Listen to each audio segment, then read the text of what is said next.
제가 어제 재밌다고 생각한 게 이게 25만 원 얘기 어떻게 되는 거야? 이게 사실 제일 재밌었어요. 제가 볼 때 어떤 재밌는 포인트예요. 왜냐하면 이게 오늘 신문 표현 중에 앞서 조금 얘기를 했는데 민주당 입장은 그러니까 민주당도 사실 민생회복지원금에 대해서는 이게 1인당 25만 원을 보편적으로 지급하는 거에 대해서는 범민주당에 속하는 이 소위 말하는 전문가들도 이건 무리할 수 있다라는 관측이 있었던 거잖아요. 아, 그럼요. 그러다 보니까 그러면 만약에 대통령실에서 이것과 관련돼서 뭔가 절충안을 제시를 하면 그거와 관련돼서는 합의를 할 수도 있다. 이 뉘앙스를 계속 준 거지 않습니까? 그렇습니다. 그리고 실제로 어제 이 상황 있고 나서 오늘 이제 한국일보 기사를 보면 진성준 정책위 의장이 이렇게 얘기를 해요.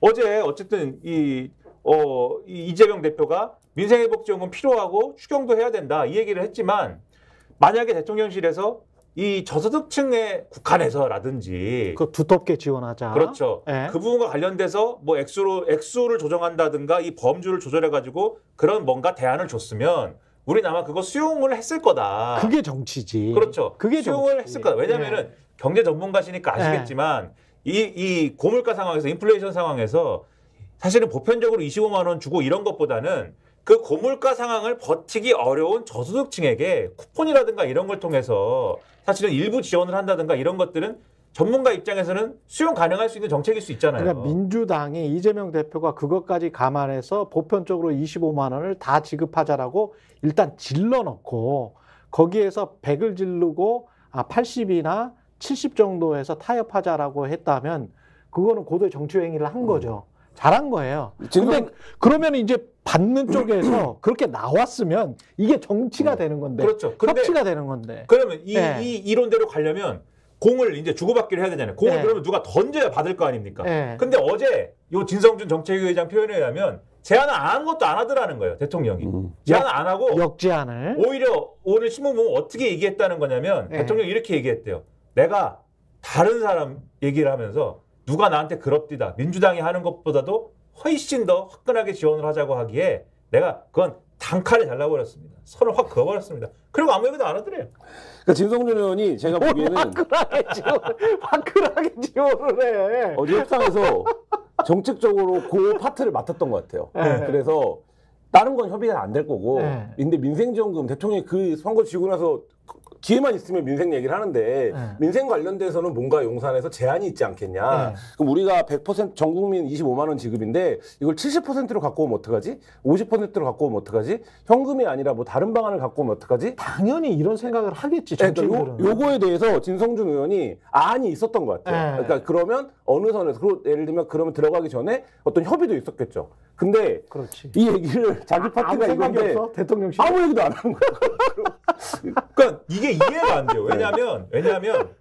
왜냐하면 이 민주당 지지하는 전문가들이 예를 들면 전문가들 입장에서 가령 대통령실이 진짜 이 소위 말하는 주류 경제학계에서 야, 이 상황에 저런 정책은 진짜 해볼 만해라고 하는 정책 패키지를 오히려 굉장히 아주 수미일관하게 딱 떨어지는 정책 패키지를 오히려 민주당에 갖다 던져버렸으면 그러면 민주당 입장에서 이재명 대표의 1인당 25만 원 입장도 있고 그 다음에 이런 입장도 있고 저런 입장도 있고 막 하기 때문에 요것을 받는 것도 논란이 될 것이고 안 받는 것도 논란이 될 것이고 막 이러면서 1인당 25만 원 제한이 맞았느냐 틀렸느냐 막 논쟁 붙고 이러면서 분위기가 이상해졌을 거거든요. 그렇죠. 그러니까 대통령실에 만약에 정무적인 감각이나 어떤 정책적인 어떤 능력이 있으면 그런 거 잘 만들어가지고 이번에 사실은 이 뭐랄까 약한 고리를 확 잡아채거나 딱 찔렀을 수도 있는 기회일 수도 있었어요, 사실은. 그렇습니다. 그냥 그런 능력이 없는 건지 무슨 앞뒤가 없는 건지 모르겠는데 그냥 뭐 하던 대로 그냥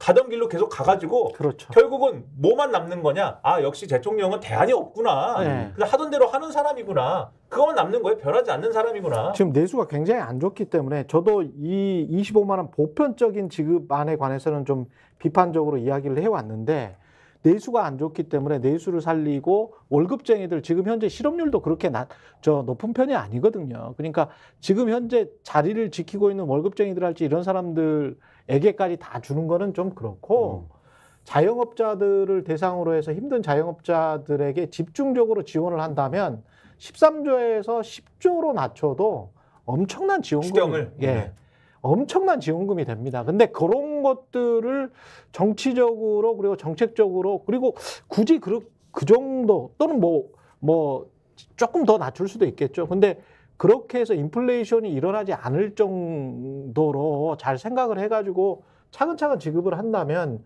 그게 훨씬 더 도움이 되거든요. 네. 근데 그런 걸 왜 안 했지? 본인한테 도움이 되는 건데? 내가 보기에는 대통령실에. 역대로 네. 그러니까 두 가지 측면이 있는데 네. 역대로 영수회담을 한다. 전격적으로 해야 된다라고 하는 건 네. 정부 여당에 뭔가 필요가 있어야 돼요. 우리가 예를 들면 어떤 정책을 추진하려고 하는데 야당의 대승적인 협조가 필요해. 그러니까 우리 거 이거를 좀 받아줘. 그러면 너희가 주장하는 거 우리도 수용을 해줄게. 그러니까 말하자면 딜을 할 패키지가 있어야 되는데 영수회담 전부터 그 얘기 나왔어요. 용산에서 야당에 협조를 요구할 어떤 대표적인 정책이나 이슈도 없어요 지금 사실.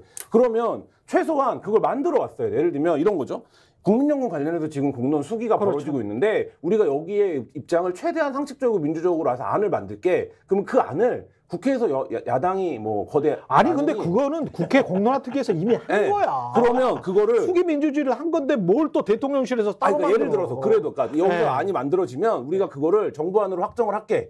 그러면 그거를 대승적으로 다음 국회에서 통과시키자. 우리 같이 국민연금 개혁을 이뤄냅시다. 뭐 이런 제안을 거죠. 한다든지. 그러면 그리고 민생정금 관련해서는 그러면 우리가 그거를 일부 수용해서 이렇게 가면 최소한 오늘 신문 제목이 여야 민생 합의는 이뤘다로 가겠죠. 그렇지. 예. 근데 김민하 평론가 얘기한 것처럼 도대체 뭘로 딜을 하려까? 딜거리가 뭐냐 도대체. 그러니까 영수회담 왜 한 거냐? 야당 대표 만나서 무슨 얘기를 하고 싶었던 거냐? 근데 오늘 언론들이 전하는 얘기들 보면 비공개 회담에서 85분은 대통령이 말씀하셨다는 거 아니에요? 85%. 그러니까 100분 정도 만났으니까 어쨌든 85% 대통령이 얘기했다면 저는 이제 이게 민희진 대표의 기자회견도 2시간 생중계를 하는데 그러니까 여기 이렇게 중요한 영수회담을 생중계 했으면 됐을 거 그러니까 이 미디어 플랫폼 시대에 왜 생중계를 못 해갖고 많은 국민들이 아니 정부 여당에 제안할 게 없어 보이는데 85%를 대통령이 무슨 발언을 하신 거냐. 민희진 대표보다 더 재밌었을 거야. 이거. 그러니까 저는 그게 굉장히 안타까운 지금 한국 정치의 퇴행입니다. 어제 약간 놀랐던 게 이도훈 홍보수석이 나와가지고 이런 대통령실의 이런 입장이다. 뭐 대통령이 이런 말씀했다. 이런 이재명 대표가 이런 주장을 했지만 이렇게 답을 했다 이런 거를 막 설명을 했는데 그중에 이제 카드로 설명하다가 이도훈 수석도 약간 현타가 왔는지 입꼬리를 살짝 올리면서 대통령이 용산에 대해서 말씀하셨다 이렇게 얘기하더라고요. 용산? 네, 용산에 대해서. 용산의 어떤 역사라든가 경관 장소성 뭐 이런 거. 그러니까 약간 분위기가 예상이 되지 않습니까? 풍수질이야? 그러니까 그 모두 발언 끝나고 비공개 회의하러 가면서 또 한 거죠. 자 여기 보시면 여기가 어디고 용산이라는 데는 이렇고 배산 임수다. 이렇고 뭐 여기서 보면 뭐가 보이고 창밖을 한번 가리키면서 저기는 어디고 이렇게 하고 그다음에 야 이게 바이든이 준 뭐고 뭐 이런 것 좀 했을 거고 부동산 중개업소야?